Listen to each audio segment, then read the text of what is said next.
Mire, señores, yo vi hoy 3 exposiciones, Ricardo, que quisiera que me entendieran en lo que quiero resaltar.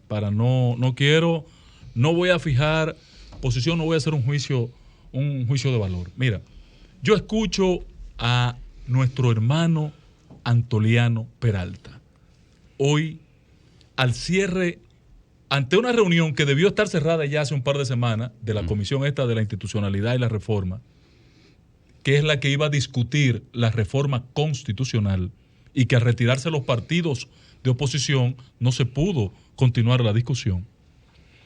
Antoliano había anunciado que hoy se iba a depositar una propuesta, y yo dije en esta mesa que me llamaba la atención que un grupo de entidades de la sociedad, de las ONG que están allí presentes en el diálogo, estaban pidiendo que se extendieran las discusiones en esa comisión. Una cosa extraña, porque ya el procedimiento que se dieron ya se agotó y terminó. Están en la relatoría final ya de eso. Y hoy hicieron una sesión adicional, finalmente.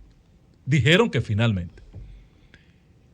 Y Antoliano plantea que resulta improcedente impedir que se materialice una reforma constitucional que la necesita el país para fortalecer las instituciones, sus instituciones, porque exista una crisis mundial económica y una guerra que está afectando y acrecentando la crisis en todos los países del mundo. Que no tienen vínculo. Eso fue un argumento. Sí, ese es su argumento. Que eso no tiene vínculo, no tiene razón, y que no se debe dejar trunca la idea de actualizar las instituciones, la reforma, con la reforma constitucional. A siguiente, habla doña Milagro y dice que quiere insistir en que es necesario un ministerio público independiente y que se va a seguir luchando por un ministerio público independiente. Segunda hipótesis. Y al final, quien la caga de verdad es Rogelio Henao, mi hermano Henao. Un zorro, ¿cómo es? Henao entonces dice: el país no aguanta un proceso electoral con 2 elecciones a días uno de otro. Elecciones municipales en marzo y elecciones presidenciales y congresuales en mayo. La razón real, la necesidad imperante para una reforma constitucional es unificar las elecciones. La metió. ¿Pero qué criterio? La metió. ¿Cuál es el criterio? Porque pone en Porque esa es la evidencia. razón principal. Pone en Es una de las razones evidencia principales. el propósito real de este gobierno. No, y además. Y lo puso en boca de un supuesto opositor. Aliado. Y es una metida. Aliado. Es El una Partido Reformista es aliado es del una gobierno, metida no de es pata. Pero en estos días el presidente se desligó y Dijo dijo: otra cosa. saquémoslo, si ustedes quieren, saquémoslo electoral. Se puso hasta él. Sí. Y dijo que hasta él estaba dispuesto Sí, a. y entonces él vino y metió esa. Señores. Señores. Entonces yo cuando al despedir el segmento pasado digo lo de la hormiga, cuando se quiere joder. Presidente, mire, saque de la agenda del debate el tema de la reforma constitucional. Pero es que las reformas electorales tienen que hacerse. Primero, la electoral. Las electorales. Pero no hemos avanzado en la electoral. No. Si tú encima de lo que tenemos pendiente, que está en proceso, pero peor, Ricardo. ¿Qué tal doblar de la Pero esquina? peor, Ricardo, la maldita reforma de la policía. Por ejemplo. Coño, pero no nos metamos en tanta vaina. Aquí se cumple, se aplica lo que decía, lo que dice el dicho: el que mucho abarca, poco aprieta. Reforma electoral, 2 reformas electorales. Reforma institucional está en proceso, código de trabajo, más reforma a la ley de la seguridad social. Tenemos Código penal. Código penal, pendiente de una votación, porque se ha votado 7 veces en los últimos. Una votación está ahí pendiente, agachado. Sí, de la ley de extinción de dominio. Pero por Dios, ¿cómo nos vamos a meter? La reforma de educación. ¿Cómo nos vamos a meter? En medio de una crisis. ¿Cómo nos vamos a meter en una reforma constitucional? Ahora, el presidente no tiene a alguien, Ricardo. Tú eres amigo del presidente, habla con él. Mira. Dile que dejen ese tema. ¿Y tú crees que me hace caso? Sí, claro. A ti de lo poco que lo oyen. Pero mira, Rogelio Henao dio un FAO kilométrico. No se ponchó. Un lapsus linguae fue eso. Él le dio un palo a Luis y al PRD. Ese aliado van a tener que revisarlo. Le echó tierra a la comida. Lo tuyó. No, un lapsus linguae. Tuyó el propósito de reforma constitucional. Y mira que doña Milagro estaba tratando de arreglar la metida de pata de ella también. Sí, porque fue ella la primera que habló de eso. Claro, No, cuando ella habló del 50 más 1. Ella habló de porcentaje. Cuando habló del 50 más 1, que es un proyecto también del gobierno, Claro. del partido de FAFA. Claro. Esos 2 temas No hay espacio, no hay posibilidad este año, Ricardo, de hacer una reforma constitucional. Y en octubre próximo, nosotros estamos en campaña electoral. En el próximo mes de octubre de este año, inicia la campaña electoral. Y todavía... Bueno, y le conviene al gobierno una situación de inestabilidad política. Le conviene que se pierda la paz social y el equilibrio democrático de República Dominicana. Pero además le conviene, porque eso es un llamado al conflicto público, al conflicto político. No porque no pasa, el gobierno no tiene los votos para pasarlo, pero aún así, la respuesta política no se va a dejar esperar. No, sencillamente no va a pasar. Lo que yo digo al final es que el gobierno debiera de enfocarse en el tema de la ley electoral y de partidos políticos. Que eso sí es un problema serio. Discernir entre lo urgente y lo necesario. Porque eso sí es un problema, ir a unas elecciones sin reglas. Aquí no hay reglas. Y si es posible, Ricardo, y el presidente realmente está comprometido, y yo lo quiero acompañar en el proceso de generar condiciones para un ministerio público independiente, agotemos los procesos de las leyes orgánicas que son posibles, las leyes adjetivas. Vamos a trabajar con eso. Y le damos por ejemplo, la ley de extinción de dominio no ha pasado porque el PRM no quiere. Sí, porque la oposición la apoya. La mayor parte la apoya. El PRM no quiere que pase la ley de extinción de dominio. Y entonces. Y Leonel se pronunció públicamente apoyando eso. Pero claro que sí. Permítanme una opinión. Don Fafa, este micrófono. A pesar de los juicios de ustedes que pueden tener aparentemente lógica, hay una realidad. Este gobierno se sustenta en una visión. Hay que rehacer la institucionalidad nacional. Esa fue la base de su programa. Y es donde se plantea refundar el Estado. E incluso organiza 12 reformas para hacerlo. Yo no creo que la salida es la atomización. Yo reclamo que debía tener una integración mayor con ese volumen de que esto hay que cambiarlo, planteando todos los problemas del cambio en el orden en que podía hacerlo. Yo no critico la diversidad, sino la lentitud para hacerlo. Así como la policía, los que hicieron la investigación, hicieron recomendaciones. Yo le preguntaba a Nieves si habían hecho sí, hicimos recomendaciones. Todas están ahí. Es decir, hicieron el análisis, recomendaron cosas y no le respondieron.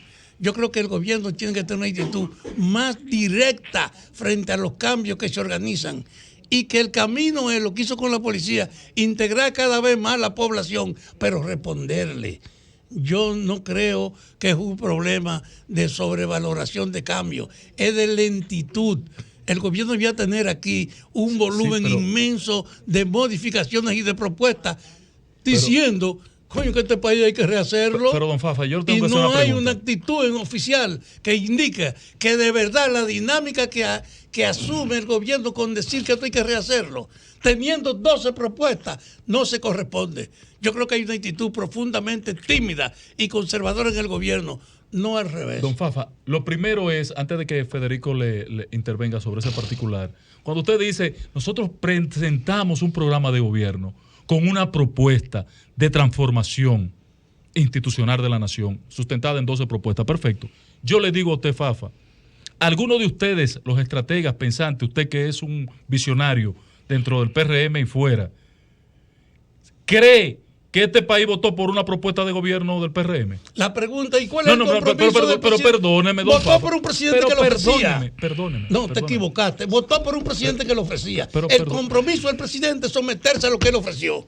Ese es el compromiso. Que no votaron por eso la gente, Te equivocaste. Él la gente no votó por eso. ¿Y por qué él le promete a la gente? Y oiga, lo dicho por Leonel toma cuerpo y razón en este momento. Cuando usted no sabe por qué gana las elecciones, después no sabe por qué la pierde.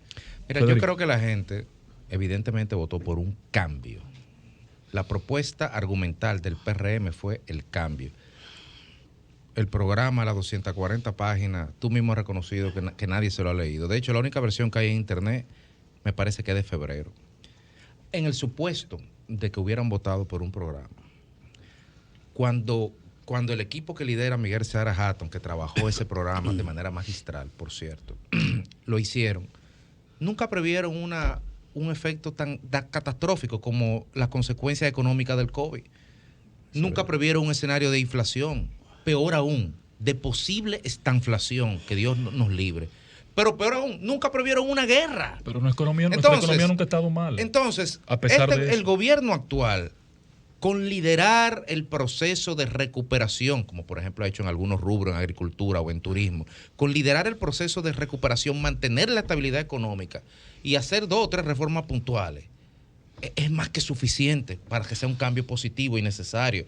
Pero pretender que estamos viviendo un clima de Pax Dominicana y refundar la República en medio de una crisis, en medio de una inflación, en medio de una guerra. Ahí está Oliver Stone diciendo que a lo mejor va a haber una guerra nuclear en el Donbass la semana que viene. O sea, yo creo como que estamos ampliando mucho también. Yo solo quiero añadirle una sola cosa.